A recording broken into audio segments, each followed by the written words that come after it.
Dear students, आज की class में हम बात करेंगे अर्थमेटिक मीन के बारे में और उसके बेस पे कुछ जो इंपॉर्टेंट क्वेश्चंस है उसको भी हम आज की क्लास में डिस्कस करने वाले हैं। ठीक है, चलिए आज का क्लास हम स्टार्ट करते हैं।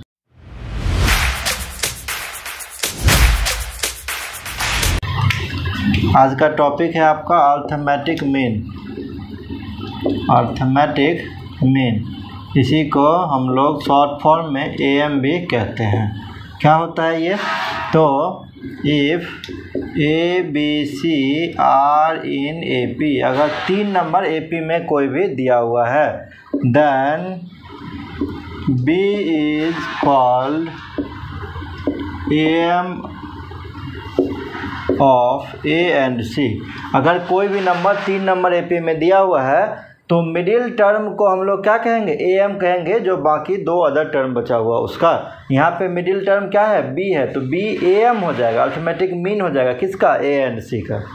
ठीक है, अगर मान लीजिए कि हमारे पास n नंबर है, AM है ना, of n numbers, AM of n numbers निकालेंगे तो कितना हो जाएगा? ये AM हो जाएगा, ये मीन होता है। ठीक है, तो मीन में क्या करते हैं? सारे नंबर को आपस में डिवाइड के, जोड़ के, और जितना टोटल नंबर है ना, उसे डिवाइड कर देते हैं, तो वही आपका अर्थमेटिक मीन हो जाता है। ठीक है, अब अगर हम बात करेंगे इंसर्शन ऑफ मीन की, insertion of arithmetic mean, insertion of arithmetic mean के बारे में अगर हम बात करेंगे तो मान लीजिए कि आपके पास let n numbers A1 A2 A3 so on AN are inserted between two numbers A and B, such that, इस तरीके से इंसर्ट कर रहे हैं कि A1 A2 A3 so on AN, B ये AP में हो जाता है। ठीक है, n नंबर से A1 A2 A3 so on AN है ना, इसको 2 नंबर के बीच में A और B के बीच में इस तरीके से इंसर्ट कर रहे हैं कि ये एक सीरीज़ का फॉर्मेशन कर रहा है, AP सीरीज़ का। तो अगर हम यहाँ से देखेंगे ना, तो जो मेरा B है वो कौन सा टर्म है? n+2th टर्म है। जो B है वो मेरा n+2th टर्म है, और AP में n+2th टर्म का फॉर्मूला क्या होता है? A + n-1 × D। तो n+2 है तो n+2 - 1, तो n+1 कॉमन डिफरेंस मान लेते हैं D। ठीक है, तो ये कितना हो जाएगा? अगर हम यहाँ से D का वैल्यू निकालेंगे तो A को इधर ले आएंगे, है ना, तो B - A = n+1D, और D का वैल्यू कितना हो जाएगा? तो B - A/n+1 हो जाएगा। ठीक है, अब अगर हम आपसे पूछेंगे कि पहला टर्म कितना होगा तो आप क्या कहेंगे? A + D होगा। कहने का मतलब A + B - A/n+1 होगा। अगर हम पूछेंगे A2 कितना होगा तो A + 2D होगा। कहने का मतलब A + 2 × B - A/n+1। अगर A3 पूछेंगे तो A + 3D, A + 3 × B - A/n+1 होगा। ठीक है ना, अगर हम इसी तरीके से पूछेंगे AN तो आप कहेंगे A + ND होगा। कहने का मतलब A + n × B - A/n+1 होगा। ठीक है ना, अब यहाँ से कुछ इम्पोर्टेंट प्रॉपर्टी है, आप उसको सबसे पहले देखिए। जैसे मान लेते हैं कि अगर हम सबको जोड़ दें, अर्थमेटिक मीन को A1 A2 A3 so on AN तक जोड़ देते हैं, तो ये फॉर्मूला बन जाएगा n × A + B/2। अगर आप सबको जोड़ेंगे ना तो ये n टाइम हो जाएगा A। ठीक है, और यहाँ से ये कॉमन हो जाएगा, और 1 + 2 + 3 so on क्या हो जाएगा? ये कुछ ऐसा हो जाएगा। देखिए हम आपको करके बताते हैं। A1 A2 so on AN, तो ये A तो n टाइम हो गया है ना, और B - A/n+1 ये कॉमन हो जाएगा, यहाँ हो जाएगा 1 2 3 so on कहाँ तक? n तक। तो इसका फॉर्मूला होता है, क्या फॉर्मूला होता है?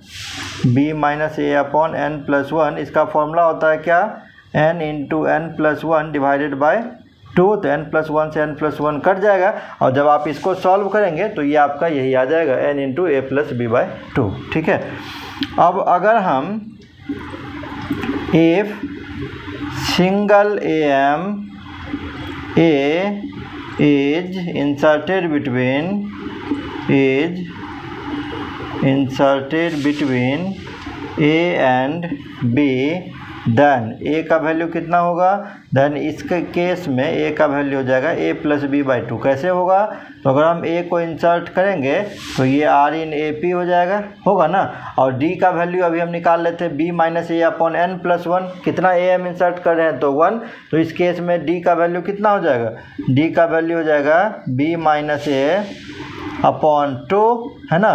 तो a इज इक्वल्स टू क्या हो जाएगा, a प्लस डी।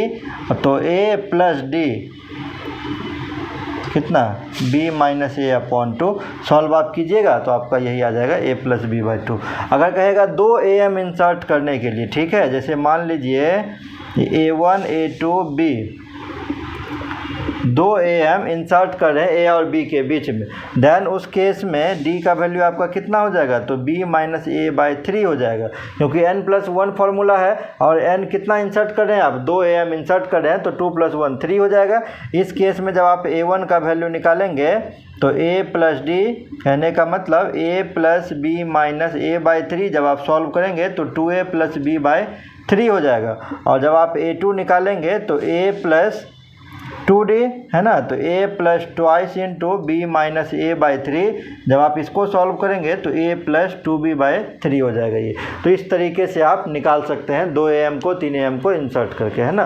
तो शॉर्ट क्वेश्चंस के लिए इसको यूज़ किया जाता है। बाकी जो लॉन्ग क्वेश्चन है वो कैसे बनेंगे अभी हम आपको बताते हैं। वैसे आप इसको भी नोट वाले पॉइंट को भी याद रखिएगा, कभी कभी ऑब्जेक्टिव में ये भी क्वेश्चन पूछ देता है, ठीक है। सबसे पहले आप इसको नोट कर लीजिए। 2 क्वेश्चन यहाँ से लिखे हैं, दोनों को 1 बाय 1 हम पहले बताते हैं। आपको दिया हुआ है कि 10 am 3 और 80 के बीच में इंसर्ट कर रहे हैं, ठीक है। तो 10 am इंसर्ट कर रहे हैं, a1 a2 so on a10 comma 30 नहीं 80 है ये, 80 क्या हो जाएगा, r इन AP हो जाएगा, ये r इन AP, ठीक है। तो 3 जो है ना ये इस AP का पहला टर्म है और 80 जो है ये कौन सा टर्म है, तो 12th टर्म है 80, क्लियर है। 10 टर्म बीच में है तो ये 11वां ये 12वां टर्म होगा ना, ठीक है। और 12 टर्म का क्या फॉर्मूला होता है, T12 का फॉर्मूला होता है a प्लस 11d, और T12 है 80 आपका, तो 80 is equal to 3 plus 11d। तो d का अगर वैल्यू निकालेंगे तो कितना हो जाएगा, 3 घटेगा इसमें 77, d का वैल्यू 7 हो जाएगा। अगर 7 हो जाएगा तो a1 कितना हो जाएगा आपका, 3 प्लस 7 10, a2 आपका कितना हो जाएगा, 3 प्लस ट्वाइस इंटू 7, 7 दूना 14 3 17 हो गया। a3 अगर निकालेंगे तो 3 प्लस 3 इंटू 7, 7 या 21 3 24 हो गया, ठीक है। सो ऑन बढ़ते चला जाएगा। अगर आप a10 निकालेंगे तो 3 प्लस 10 इंटू 7 70 और 3 73 73। सो AMR क्या क्या हो जाएगा, 10 17 24 सो ऑन 73, ठीक है। यही आपका आंसर हो जाएगा, क्लियर है। नेक्स्ट क्वेश्चन पे चलते हैं। इस क्वेश्चन में क्या कह रहा है देखिए, if the AM of root of a quadratic equation, तो क्वाड्रेटिक इक्वेशन का कितना रूट होता है, 2 रूट होता है। तो मान लीजिए सबसे पहले उसको let roots be alpha and beta, alpha beta हम रूट्स मान लिए, ठीक है। अब कह रहा है कि उसके रूट्स का AM कितना है, 7 है। तो 2 नंबर का AM कितना होता है, दोनों को जोड़ के 2 से भागा दे देंगे, ये 7 है। तो यहाँ से एक इक्वेशन आ गया अल्फ़ा प्लस बीटा का वैल्यू आ गया 14, ठीक है।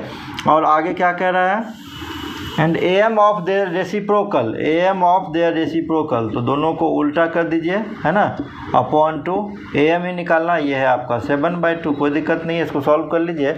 इसको जब सॉल्व करेंगे तो कितना हो जाएगा, alpha plus beta upon 2 alpha beta is equal to 7/2, 2 से 2 कैंसिल हो गया। अल्फ़ा प्लस बीटा भी आपको दे रखा है, कितना दे रखा है 14, तो 14 upon alpha beta is equal to 7, 7 2 जा 14, तो यहाँ से अल्फ़ा बीटा का भी वैल्यू आ गया, क्या आ गया 2। तो so the equation is, quadratic equation क्या होता है, x² minus alpha plus beta into X plus alpha beta is equal to 0। तो ये आपका हो जाएगा x² minus alpha plus beta कितना आया है 14, तो 14x प्लस अल्फ़ा बीटा कितना आया है, तो 2 इज इक्वल टू 0। यही आपका फाइनल आंसर हो जाएगा, क्लियर है।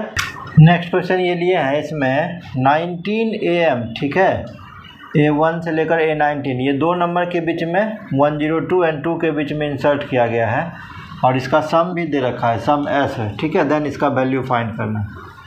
स्टेप बाय स्टेप काम करते हैं हम लोग। सबसे पहले सम की बात कर रहा है, तो सम हम पढ़े हैं formula A1 + A2 + A3 so on A19।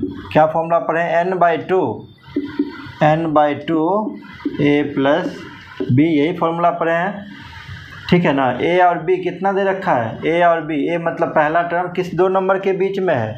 तो 102 और 2 के बीच में, तो A का वैल्यू हो जाएगा 102 और B का वैल्यू हो जाएगा 2, तो ये हो जाएगा आपका 19/2 इंटू कितना 104, तो कैंसिल आउट करेंगे 52, ये हो गया 19 × 52। इसको ऐसे ही रहने दीजिए या आप मल्टीप्लाई भी करना चाहें तो कर सकते हैं, ठीक है।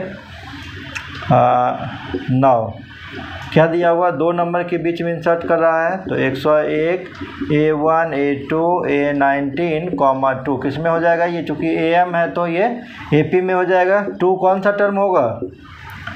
19 टर्म यहाँ से हो गया है ना, ये 20वां और ये 21वां टर्म हो जाएगा, तो ये 21वां टर्म हो जाएगा। 21वां टर्म का क्या फॉर्मूला है? A + 21 - 1 इंटू D तो पता नहीं है, ठीक है, वही तो निकाल रहे हैं हम। 102 घट जाएगा तो ये हो जाएगा 100 = कितना 20D, कैंसिल आउट हो गया, तो D = कितना हो गया? ये